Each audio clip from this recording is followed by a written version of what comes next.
Aí o Felipe, mano, vinha pegar uns copos assim, e aí eu pegava dele e jogava fora, tá ligado? Eu falei, mano, se eu tô assim, ele deve estar zoando. Aí nós tava suave aqui, ó, brisando, metendo louco, cuzão. Tinha uma mina no camarote, cuzão. Ela tava de vestidinho da Ed Hard, né? Eu lembro até hoje, branca.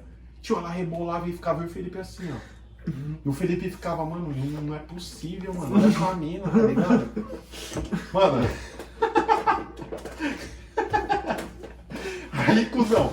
Aí tava suave. Tio, do nada. Não é possível.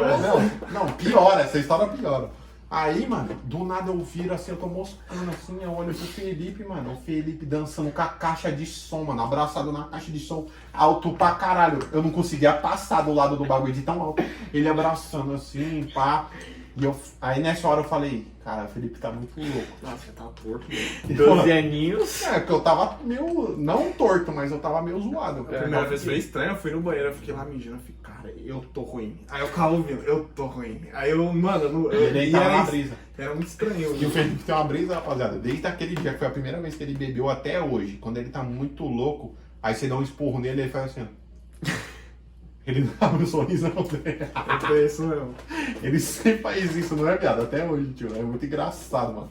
Eu pareço quem que você fala? Faz O gambá do pica-pau. O maluco arreganha os dentes, tio. É muito engraçado.